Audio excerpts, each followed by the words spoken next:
Welcome to 21st Century Radio. I'm Dr. Zohara Hieronimus. Laura Kortner is our executive producer, and Anita Brockington, our engineer. And I think all of you know our appreciation and use of homeopathy in our own lives, and we've spoken of it often over the last 20 years. And some medical researchers are only now beginning to speak of nanopharmacology, while we know that homeopaths have been practicing this small dose or minimal dose since biblical days when Moses at Marah threw a tree in the bitter waters to make it sweet. Well, Dana Ullman recounts this in numerous instances of homeopathy, its users, its supporters, and even those who are its detractors in his most recent book, The Homeopathic Revolution, Why Famous People and Cultural Heroes Choose Homeopathy.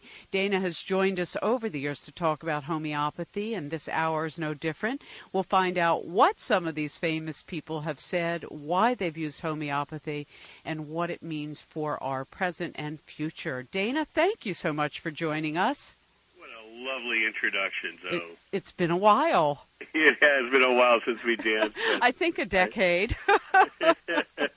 And I'm glad you used my word nanopharmacology. I think it's a really good modern term to describe the small yet powerful doses that we use in homeopathy.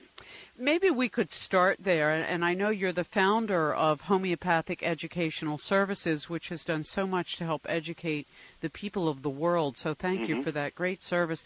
Describe for our audience, for those that may not know, what homeopathy is and how it works. Sure. Well, basically, the underlying assumption behind homeopathy is an underlying assumption behind modern physiology. And that is that symptoms aren't just something wrong with a person, but symptoms are defenses. Symptoms are ways our body-mind is trying to fight infection and or adapt to stress. There is this inner doctor within us. However, too often we take conventional medicines, which are very effective at suppressing the symptoms and pushing them deeper into the body. And although they do provide a really wonderful and helpful temporary relief, they do so at a bit of a cost. And that cost is an increase in chronic illness, an increase in immune dysfunction, and ultimately an increase in mental illness. Now, obviously, this doesn't make reference to every conventional medicine or every single treatment or anything like that. But the premise is once you begin to disrespect the wisdom of the body, then you lose one of the great understandings of how to really heal people. And ultimately, what homeopaths do is we use these small doses of plants, minerals, or animal substances that will mimic the various symptoms that the sick person is having. For instance, one of the premises also in homeopathy is that no disease is local. You cannot just have heart disease as though it's just the heart that's the problem. You cannot just have skin disease. I mean, you could have skin symptoms, sure, but not skin disease because it's an internal disease that's just pushing through into the skin. And even a simple headache is not just localized to the head. It's a systemic disease that simply manifests in various symptoms, including head pain. So once you understand that symptoms are defenses and that we are this body-mind, and you respect the wisdom of the body, you look for substances in nature that will mimic that wisdom, that will cause in healthy people the similar symptoms that you as a sick person are having, as a way of, as Stuart Brand calls homeopathy, medical aikido. And I like to call it, and Paul Hawken and I both like to call it, medical biomimicry, where we're mimicking the wisdom of the body in order to initiate a healing process. Yeah, and when people have asked me using a radio example, I tell them, well, it's like listening to a song and just turning up the volume. And you turn up the volume so it'll be driven out of the body, rather than turning the volume down so it goes deeper into the body. If you think about, a fever is an important defense of the body. A cough is a defense. That, what is a common cold? Your body's fighting this viral infection. Many of the viruses die, and some of our own white blood cells die. and the body secretes this liquid substance as a way of externalizing this dead matter and getting it out of the body. So if you take a cold medicine which dries up your mucous membranes, it disables you from creating the mucus, so you're not able to eliminate the dead viruses and dead white blood cells. And the irony here is that in conventional pharmacology, drugs are thought to have side effects. But from purely a pharmacological point of view, drugs do not have side effects. They only have effects. And we arbitrarily differentiate those that we like, and we say these are the effects of the drug. And whatever effects that we don't like, we call the side effects. Right. Which is, being a user of homeopathy myself for almost 3 decades now, when I hear an occasional commercial for this or that drug, and then they tell you, and side effects might be nausea, temporary blindness, shortness of breath, call your physician. I'm thinking, well, what person would want to take something for something if it's going to cause all these other problems? But people do all the time. Right. And it's an acceptable form of experimentation. When I tell people that the majority of prescriptions given to people are for things they were never tested for, people are astounded. Yeah. In fact, most people don't know, for instance, that most drugs are not tested on children. Most drugs are not tested on the elderly. And then, of course, most drugs are not tested when a person's already on a drug. Right, exactly. And last year, for instance, every man, woman, and child was prescribed 12.7 prescription drugs. It's amazing. I haven't taken a prescription drug in almost 30 years. Well, I'm sorry to hear that, because then someone else is getting your 12.7 drugs. A year. That's so extraordinary. And that doesn't even include all the over-counter drugs. No, exactly.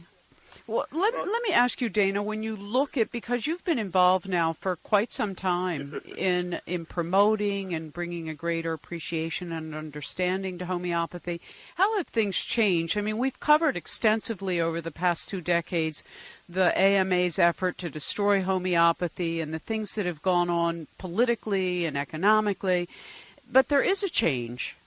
Yes. Well, actually, there are many, many more changes happening outside the United States than in the United States. So one of the important things that is happening in the United States is the medical schools almost all of them are teaching this new field, which is called integrative medicine. Right. The words alternative medicine and complementary medicine are beginning to become passé, and the word integrative medicine is taking over. Because, one, it's really hard to be against integrative medicine, where you're taking the best of the different natural therapies, the best of conventional methods.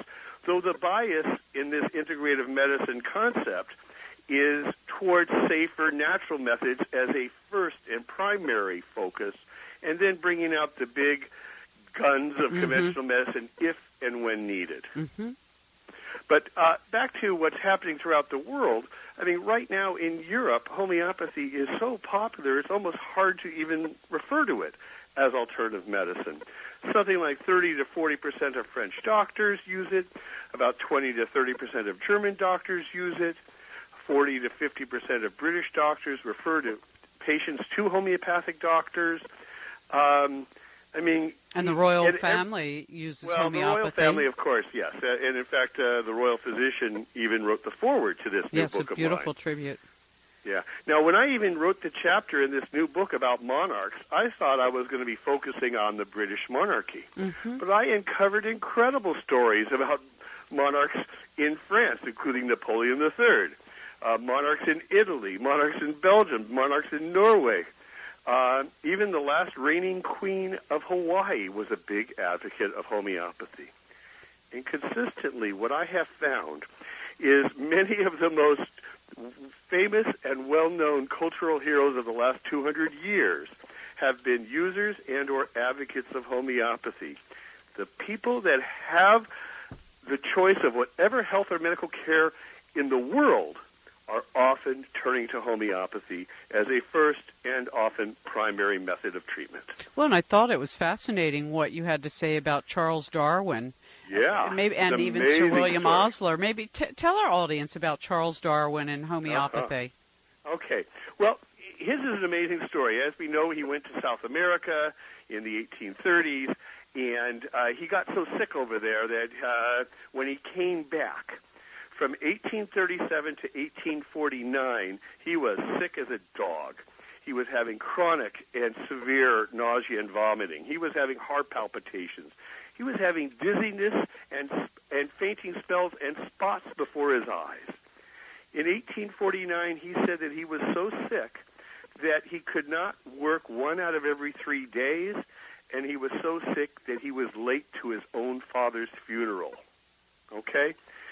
Finally, he ended up at the encouragement of a shipmate from the Beagle and a cousin of his to see this doctor who specialized in water therapy or hydrotherapy and homeopathy. Now, Darwin was extremely skeptical of homeopathy, but he agreed to take the homeopathic medicines that the doctor prescribed, even though, as he said, he didn't have an atom of faith. So this is now in 1849. He didn't write his book, The Origin of Species, until 1859, 10 years later. I question if he would have even survived that long. Right. But within 8 days, he begins to have a healing crisis. Within a couple weeks, he calls himself an eating and walking machine. And although he ended up having his nausea and vomiting throughout his life, he never again reported having heart palpitations, dizziness, and fainting spells, spots before his eyes, or many of these other serious symptoms. Well, and I think the beautiful thing for anybody that has used homeopathy or who would like to learn more about it is you can use it safely, and it's for different stages of, 3 people in the household can all have a cold, but your remedy will be different. So you're not treating the name of a disease, you're treating, the way a person feels at the time they're feeling it. Absolutely. See, the bottom line here is that we might get the same virus, but our body-mind has different strategies for dealing with it. And to think that your cold or your migraine or your PMS and my PMS or whatever syndrome you have is going to be the same as mine is sloppy, lazy, and unscientific thinking. So in homeopathy, we now use expert system software to click on what symptoms a person has. A person might have a headache in the front part of the head, not the back part. That's better by hot or cold applications. That might be better or worse by motion or lying down. That might be better or worse at a certain time of day or night or weather or food or drink. And then you don't only just have a headache, you also have a whole variety of other symptoms that your body-mind is experiencing. And although we tend to think of a person, let's say, with arthritis as having arthritis, and then separately they may have constipation, and separately they may have fatigue. So in conventional medicine, they treat each of these diseases as though they're separate entities. And that's just, once again, sloppy, lazy, and unscientific thinking. Well, and I think we've seen in medicine the specialization to the point that a person might have 5 different, medical, so to speak, experts trying to help them, but they're not talking to each other.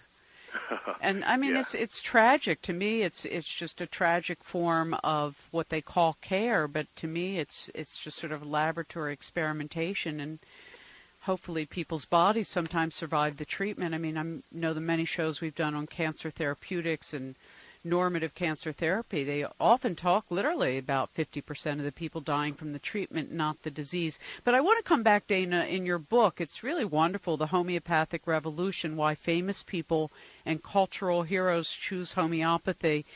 Your book asserts that 11 American presidents used and or advocated for homeopathic medicine.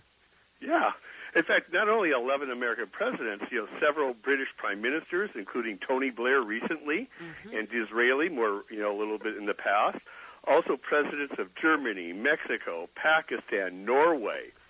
But the 11 American presidents, that begins with a story of Abraham Lincoln, talks about a whole bunch of other people.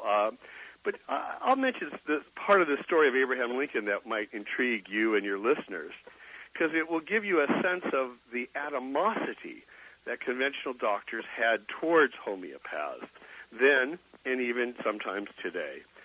But on the night that Lincoln was assassinated, historians note that this was a conspiracy. It wasn't just John Wilkes Booth involved.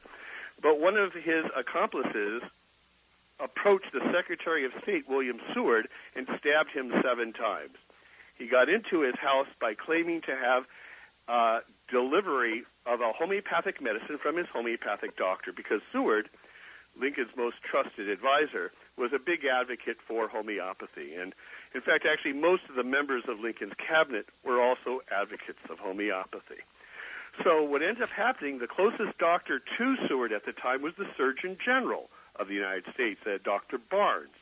So Dr. Barnes aided in the treatment of our Secretary of State, and he was reprimanded by the AMA for doing so. That he would treat a homeopathic patient was considered an unethical law of the AMA. And you see, because, in the 19th century, there were 22 homeopathic medical schools. Boston University, New York Medical College, University of Michigan, University of Minnesota, New York Medical College was a homeopathic medical college.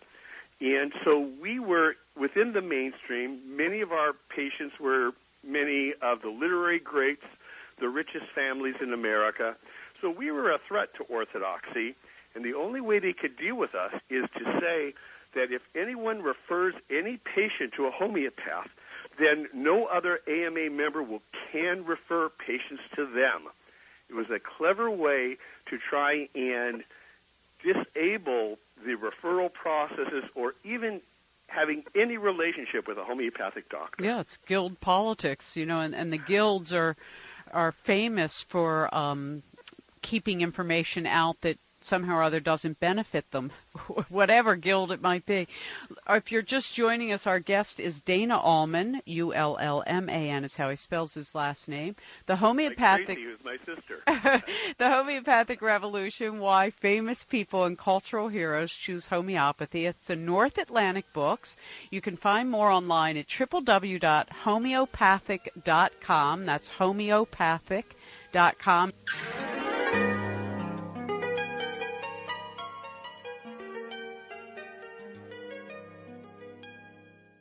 Welcome back to 21st Century Radio. I'm Zohara Hieronimus. Dana Ullman joins us, and we hear him. The Homeopathic Revolution, Why Famous People and Cultural Heroes Choose Homeopathy is a North Atlantic book. You can also find out more online at Homeopathic. That's spelled Homeopathic, just like it sounds, homeopathic.com. I'd like it if, Dana, you'd tell the story of Dr. Osler, Sir William Osler, because those of us that live here see his name at Johns Hopkins School of Medicine, where he became in 1889 the physician-in-chief, Dr. William Osler. That's O-S-L-E-R. I'm sure some of you have seen that. Sure. What was his connection to homeopathy? Well, Osler is today considered the father of modern medicine, and he was the head of clinical medicines at Johns Hopkins at the turn of the century. Now, Johns Hopkins, as some of us may know, if you know American medical history, was considered the model of the Western medical model. And Abraham Flexner, when he wrote his infamous Flexner Report, which tried to improve medical education, and the way it tried to improve it was to make it uniform. And he tried to make it uniform because at the time there were medical schools, there were homeopathic ones, like I said, 22 of them. And by the way, at that time there was also Ohio State University, which had a homeopathic medical school, and that's a whole other story I'll tell you about later perhaps. And I said Boston University and many others.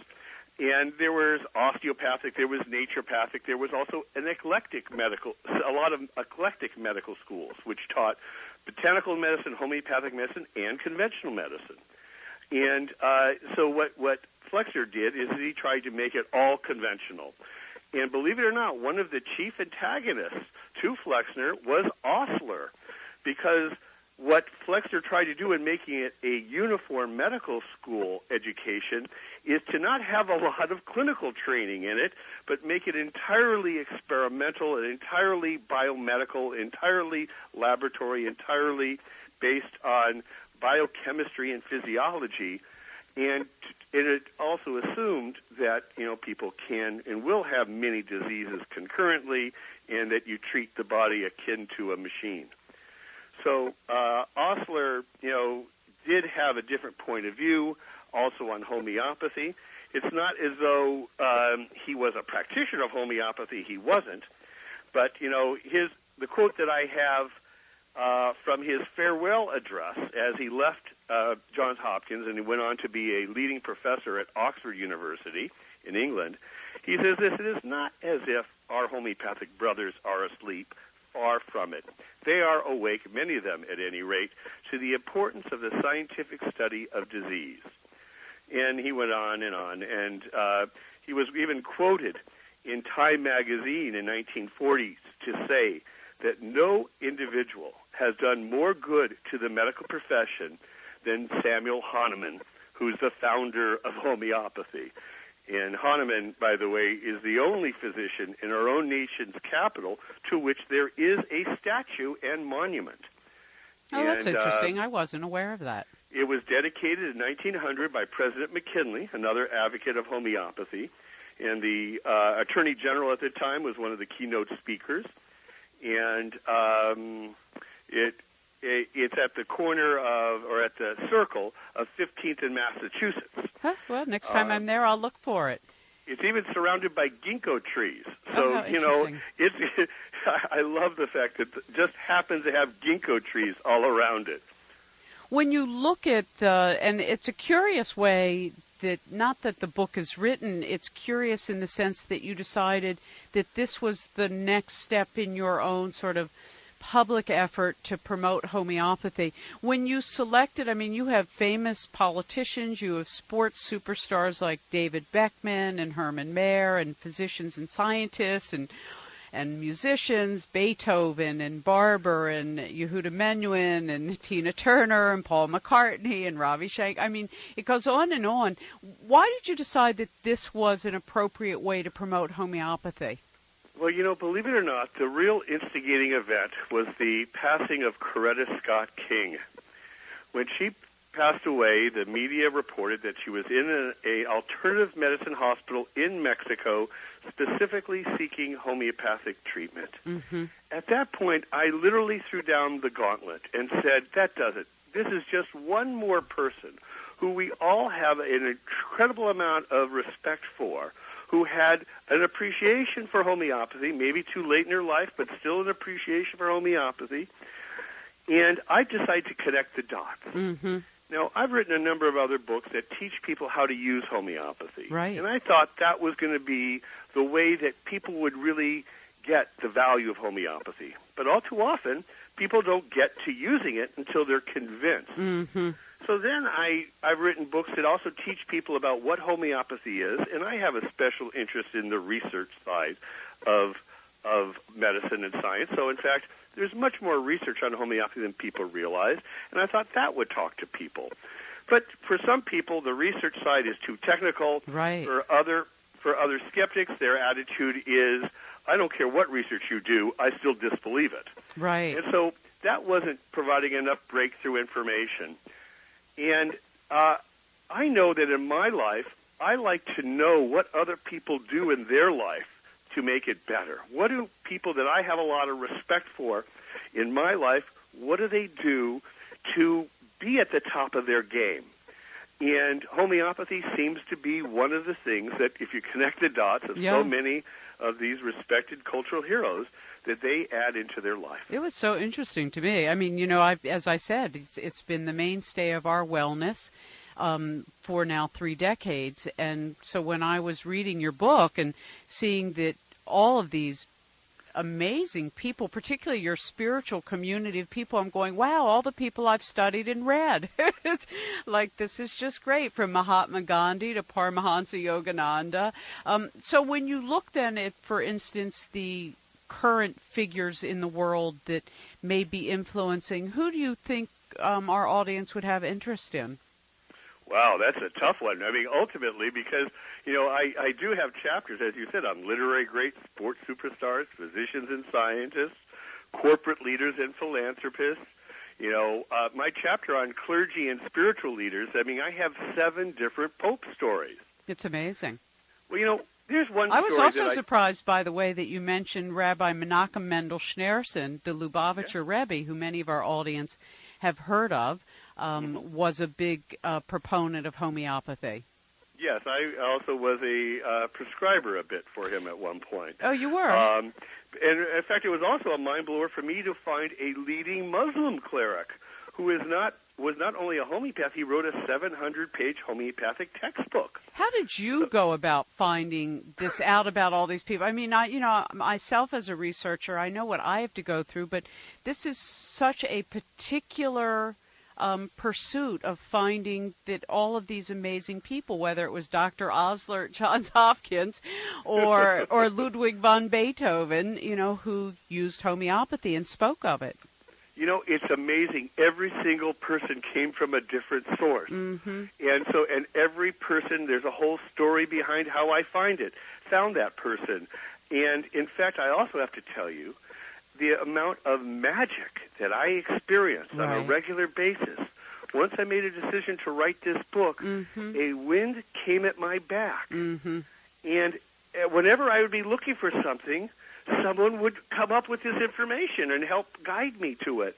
Now, of course, I also am a diligent and scholarly researcher, and I can and will use Google and different library resources.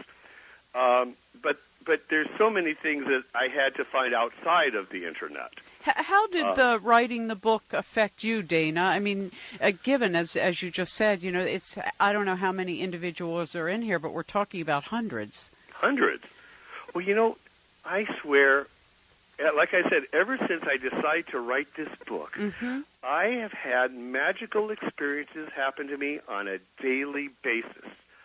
And, and I don't, there's too many to list, but, even... Did any surprise you, like when you found out that a particular person used or promoted homeopathy? Pope Leo XII? Did that surprise you, or maybe, I don't know, Florence Nightingale? Right. How beautiful. Well, the bigger, to me, that Charles Darwin story was a mind blower. Yeah. And I had read about that earlier, but I didn't believe it. I just didn't believe it. And then I actually went into Darwin's letters, I read a whole bunch of biographies, and I began to connect the dots. Mm-hmm. Now, at my website, by the way, I have some summary information about Darwin, and his experiences with homeopathy as you mentioned earlier, at homeopathic.com. But one of the stories that also was a bit of a mind blower was that of Moses. Now, it almost sounds like a joke to say that Moses was the first homeopath. But what he actually did when he came down from Mount Sinai and saw the Israelites worshiping that golden calf, what the Bible said explicitly and with some technical detail is that he smashed that golden calf, he ground it up, he threw it in water, and then gave that water to the Israelites. Right. Now, we use gold as a medicine in homeopathy specifically for hopelessness and despair, want of meaning of life, and depression. And that's what his analysis was. Mm-hmm. And the Bible gets technical when they talk about him smashing the golden calf, him grinding it up. We use the word trituration, where he powders it. Then, even though they're in a desert, the Bible says he threw it in water. That was an important part of it all. And then gave it to the Israelites. There are other places in the 5 books of Moses which are homeopathic. If you recall, in principle, that if you were bitten by a fiery snake, you had to look at the staff with the fiery snake, and you were cured. Even just to look at the staff of the fiery snake. That was the principle of similars enough. Or the way in which you're purified. This was an interesting one to me, that those who made the ash from the red heifer, which is a material used to purify a person contaminated by the dead or by dead things, the person who makes it becomes contaminated, but the person contaminated is purified by it, which is a complete true story of homeopathy. The homeopathic principle of similars I also refer to as resonance. Mm-hmm. Resonance and similars are on a similar concept. And we know just from the music metaphor that a C note will be hypersensitive to other C notes, even at a distance. And if you also have respect for the wisdom of the body, you know then that the symptoms are actually part of our defenses. The word symptom itself means sign or signal. And our symptoms are doing just that. They're signaling us. And so we shouldn't simply get rid of the signal. We shouldn't suppress the signal. We should honor it and mimic it as a way of getting out of it. Mm-hmm. Well, and I think anybody familiar with Mary Baker Eddy, founder of Christian Science, she was also a prescriber of homeopathy and That's right. So many others. All right, so we're going to take a little... She, by the way, mentions it in her famous book, Science and Health, almost a dozen times. Mm-hmm. No, it's just so important, and I think the general public has been unfortunately robbed of this great gift from God and from all the men and women who have practiced it and refined it as we do today. And I just encourage everybody to read The Homeopathic Revolution, or at least go to Dana Ullman's website, www.homeopathic.com. Welcome back to 21st Century Radio. Our guest, Dana Ullman, has helped some come out of the closet. In his book, The Homeopathic Revolution, Why Famous People and Cultural Heroes Choose Homeopathy, you can learn more at www.homeopathic.com or call 1-800-733-3000. That's 1-800-733-3000. Speaking of coming out of the closet, I was so glad to see that you had a little thing there on C. Everett Koop. Mm-hmm. Yeah, it's a mind blower. I met him at a medical conference and introduced myself and said that I'd written a number of books on homeopathy. I thought he was going to turn away immediately. He then reached out his hand and he said, you know, my family physician as a child was a homeopathic doctor, and it was his inspiration that brought me to become a doctor. And I looked at him dumbfounded and said, excuse me, Dr. Koop, but does anybody else know this? Mm-hmm, mm-hmm. And he replied back, he said, well, I wrote about it in my autobiography, which I got the next day. It's a famous book called Koop. And right there he talks about his family physician being a homeopath, and it was his inspiration that drew him into medicine. So, in fact, Koop later in life also wrote a foreword to one of the leading alternative medicine textbooks. So, you know, he is, you know, showing a special interest in this broad field by doing that. Yeah, it is definitely changing. Were there others? I mean, you shared with us learning what you did about Moses, about learning, you know, and we've told the story on this program actually of Abraham Lincoln in the past. Were there others that shocked you? I mean, I love the stories about Vincent van Gogh. I mean, some would say maybe that was a failed homeopathic story. Well, you know, the bottom line about Van Gogh is that, I mean, he was a sick puppy before he began to seek homeopathic care. Right. But actually, Pizarro and Van Gogh's brother brought him to Dr. Guichet, his homeopath. By the way, one of the most famous paintings of Van Gogh was of his homeopathic doctor, Dr. Guichet, and it sold for $84 million. Mm. Now, mind you, as my good buddy once said, well, imagine how much it would have sold for if it was a painting of a real doctor. I like that. Well, one of my other favorite painters is Gauguin, and I was so glad to read that. You know, not only was he a famous impressionist, Renoir. Pizarro was the real. He was the grandfather, a godfather of the post-impressionist movement, and he was the strongest advocate for homeopathy. And if one of his artist friends weren't going to go to Dr. Guichet or to another homeopath, then Pizarro himself would prescribe for the artist. Mm-hmm. And so, you know, that's what's so amazing about this book, and uncovering so many stories of literary greats too. I mean, I have an incredible story of, you know, Sir Arthur Conan Doyle and George Bernard Shaw and Dostoevsky and Chekhov, and then of course all the American transcendentalists. I mean, all the transcendentalists were advocates of homeopathy. And what's also interesting is... And then you also have some of my other favorite writers. I have to mention them because I love them so much. Johann Wolfgang von Goethe. I sort of raised my adolescence on Goethe. I don't know if that's good adolescent fuel, but it was for me. And you have Alfred Lord Tennyson. He used to have... Actually, he was having seizures and a deep depression. And he went to the same homeopath that Darwin went to. So amazing. And that Florence Nightingale went to as well. And then you have W.B. Yeats. I mean, all my favorite people. Yeah. And Goethe, in his play Faust, has Mephistopheles at one point say, to like things like, whatever one may ail, there is certain help. And that's the principle of homeopathy, treating like with like. Now, in conventional medicine, they use, of course, vaccines and allergy treatments.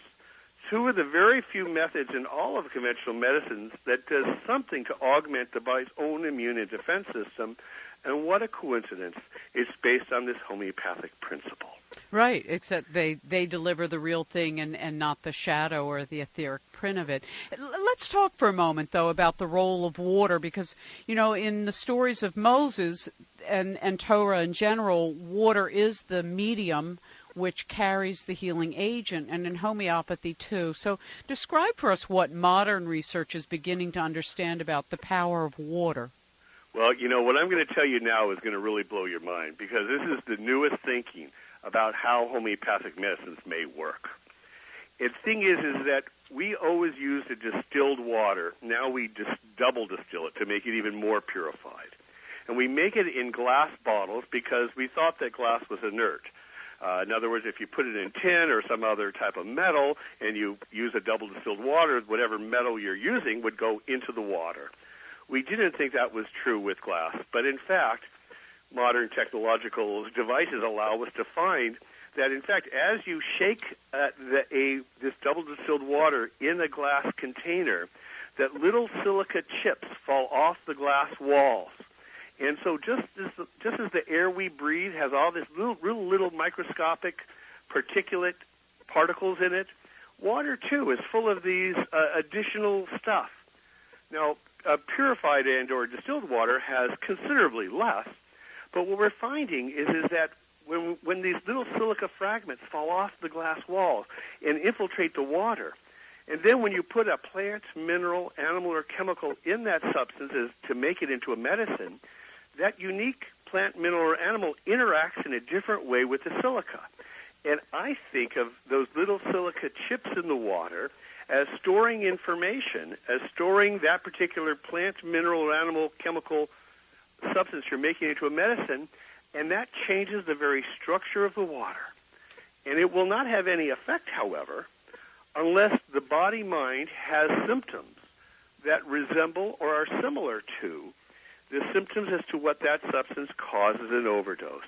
Therefore, we get back to resonance.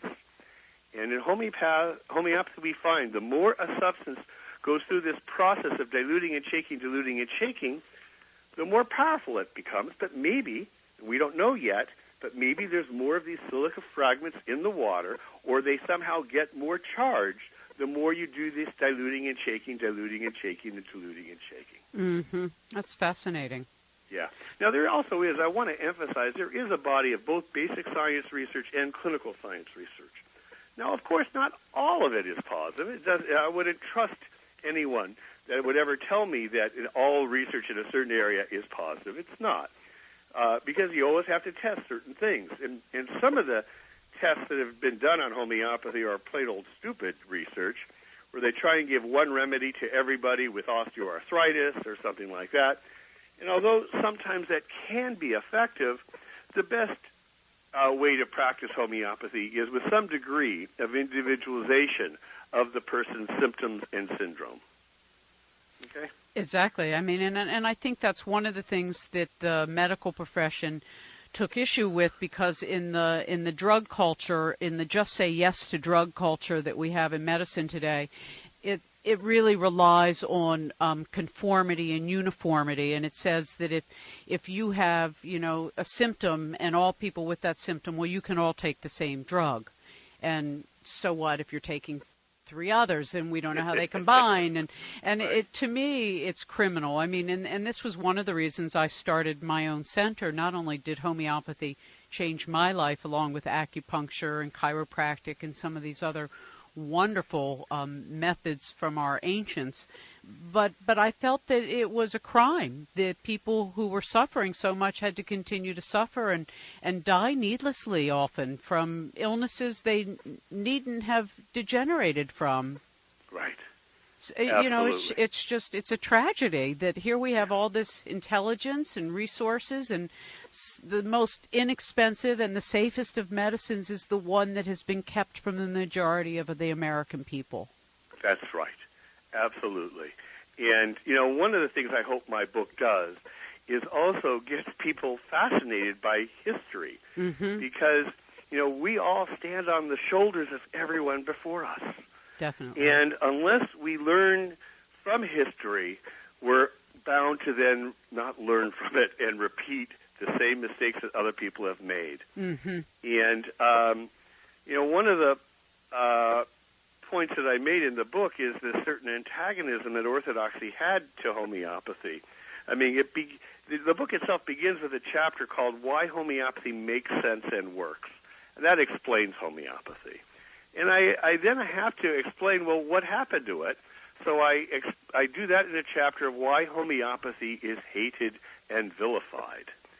And ultimately, homeopathy is threatening to both the paradigm of conventional medicine and also to the economic basis that it's based on. Yeah, basically to the medical monopoly. I mean, it's pretty simple when you look at it from just the lady-at-home perspective. Again, the book, folks, is called The Homeopathic Revolution by Dana Ullman, Ullman, Why Famous People and Cultural Heroes Choose Homeopathy. And really, there are hundreds of people. You will have known most of them in some form or another, or heard of them. You can learn more at www.homeopathic.com. That's homeopathic.com. And maybe somebody in our audience is a user of homeopathy, and their family or people they work with have belittled it, and they don't know how to defend it. Well, give them this book, because they'll find all these famous people, world leaders, and others. I mean, when you look at this whole community of people, what would you say, beyond the fact that they all used or advocated homeopathy, unites them? Because I see a connection between them.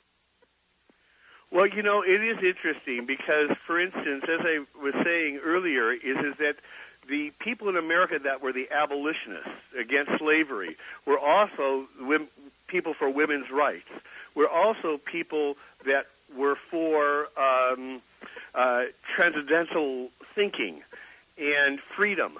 It's not a big mistake that Gandhi was an advocate, as well as San Martin, who's the George Washington of South America.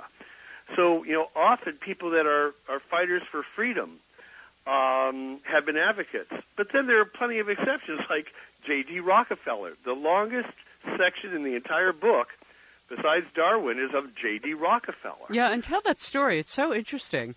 Well, he lived to 98 years old, and he outlived his homeopath, who lived to only a paltry 93. And he used homeopathy throughout most of his life. And, however, in the 20th century, the first 3 decades of the 20th century, he gave away about $500 million. And he wanted half of that money to go to the homeopathic institutions and organizations, and not a single cent went. It's extraordinary. Yes. There's so much for donor intent. Well, that's right. And it's not totally clear why he didn't know or why he didn't do anything about it, or what he know, or what did he know, and when did he know it, or things like that.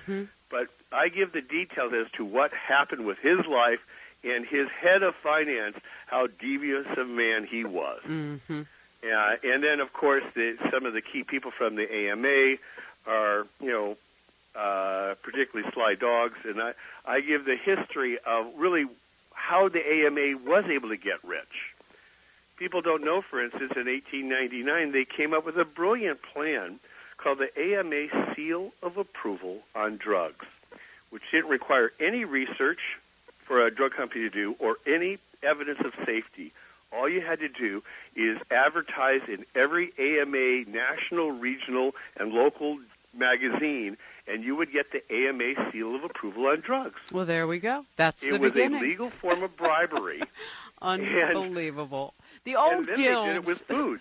Well, look, we are out of time, unfortunately, Dana. The book is just a wonderful tribute to the men and women of many generations who have made a good choice for health care and for, I have to also say, for the environment, because nothing goes into the water, nothing goes into the air, nothing that isn't good for everybody. The Homeopathic Revolution by Dana Ullman. Go to www.homeopathic.com.